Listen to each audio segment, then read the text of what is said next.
সম্মানিত দর্শক শ্রোতা, পরম সৃষ্টিকর্তা যিনি অসীম দয়ালু, শুরু করছি তার নামে।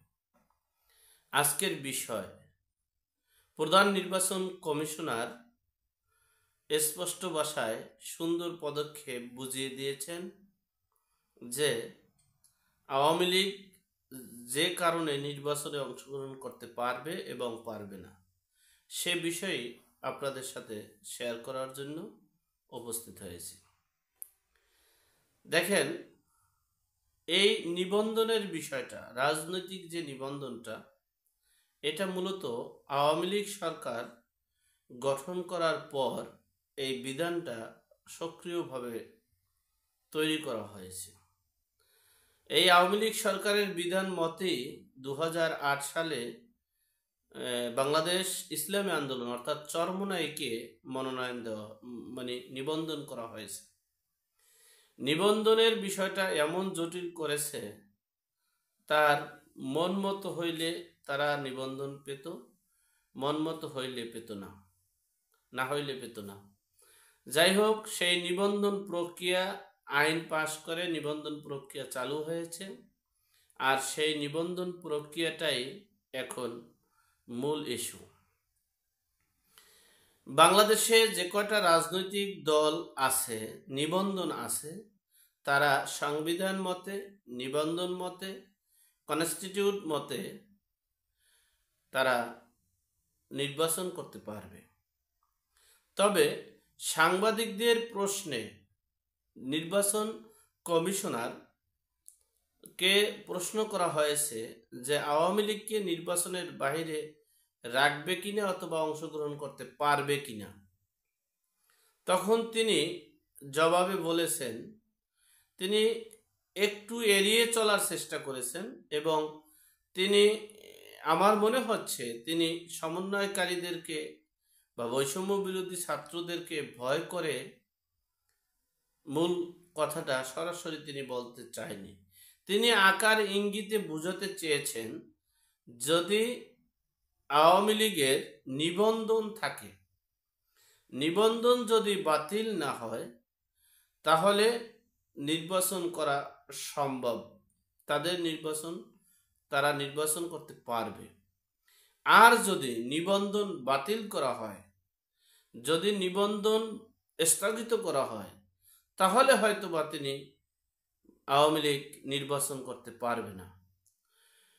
একবারে তিনি সোজা কথা সংক্ষেপে সে আকার ইঙ্গিত দিয়ে বলেছেন যে একটা রাজনৈতিক দল নিয়ে যেটা আলোচনা হচ্ছে, সেই রাজনৈতিক দলের যদি নিবন্ধন থাকে আর যদি নির্বাচনী করতে কোনো বাধা নিষেধ না থাকে, তাহলে তারা নির্বাচনে অংশগ্রহণ করতে পারবে। এখন প্রশ্ন হচ্ছে যে সরকার, এই প্রধান উপদেষ্টার বিশেষ সহকারী ছিলেন যিনি, এখন তিনি প্রধান উপদেষ্টা মাহফুজ আলম সাহেব, মাস্টার মাইন্ড, তিনি বলেছেন যে আওয়ামী লীগকে নির্বাচন করতে দেওয়া যাবে না।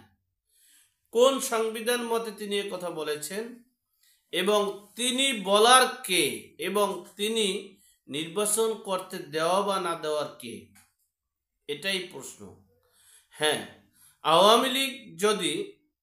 আওয়ামী লীগের কোনো নেতাকর্মীরা দেশের বিরুদ্ধে অবস্থান নিয়ে থাকে, লুটপাট করে থাকে, মানি লন্ডারিং করে থাকে, অপরাধ যদি করে থাকে, তাহলে তারা, যারা প্রত্যক্ষ অপরাধের সাথে সম্পৃক্ত, যেটা প্রমাণিত, তাদেরকে বিচারের আওতায় আনতে হবে। তারা যেন নির্বাচন করতে না পারে সেই পরিবেশ করতে হবে। কিন্তু আওয়ামী লীগকে নির্বাচন করতে দেওয়া যাবে না, দেওয়া হবে না, এটা ফেসিবাদী এবং নাসিবাদীর চেয়েও ভয়ানক কথা। সুতরাং আগে বুঝতে হবে, আপনি প্রতিশোধ পরায়ণ হবে, দেশটাকে ধ্বংসের দিকে ধাবিত করবেন, দেশের জনগণকে প্রতিপক্ষ করে আপনি বেশি দিন টিকতে পারবেন না, ক্ষমতায় থাকতে পারবেন না। সুতরাং আপনি দেশ এবং সবার আগে দেশের জনগণ, এরপর হলো সবকিছু। তো যেই রাজনৈতিক দলের নিবন্ধন আছে, যেই রাজনৈতিক দল আছে যাদের সর্বনিম্ন 40%, সর্বনিম্ন এখন Reuters, Al Jazeera, the Hindus এবং ম্যাগাজিন পত্রিকার সকল জরিপে আসছে বাংলাদেশে 59% জনগণ আওয়ামী লীগের সমর্থন করে, আর বাকি 50টা রাজনৈতিক দলের হলো 41% জনসমর্থন। সেখানে আপনি আওয়ামী লীগকে নির্বাচন করতে দিবেন না, আওয়ামী লীগ নির্বাচনে অংশগ্রহণ করবে না, করতে দেওয়া যাবে না, এটা বলার এখতিয়ার আপনাকে কে করেছে? আর আপনি যেই চেয়ারটায় বসেছিলেন সেটা আমরা পাবলিক যারা আমরা বলতে পারি যে আওয়ামী লীগ নির্বাচনে অংশগ্রহণ করতে পারবে না, নির্বাচন করতে দেওয়া যাবে না, সেটা আমরা বলতে পারি। কিন্তু আপনি নিরপেক্ষ, একজন নিরপেক্ষ নির্দলীয় সরকার আপনি, সেখানে আপনি কিভাবে বলতে পারেন যে আওয়ামী লীগকে নির্বাচন করতে দেওয়া যাবে না? আপনি সংবিধান লঙ্ঘন করেছেন, আপনার চেয়ারের যোগ্যতা আপনি হারিয়ে ফেলেছেন।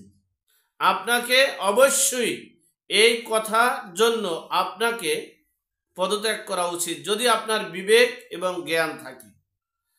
আর যদি আপনি নাস্যিবাদী, ফেসিবাদী যদি হয়ে থাকেন, তাহলে আপনি যা মন চায় তাই করতে পারবেন, আপনাকে কেউ ঠেকাবে না। এখন সময়ের ব্যবধানে, কালের পরিবর্তনে হয়তোবা এটার খেসারত হয়তোবা দেওয়া লাগতে পারে।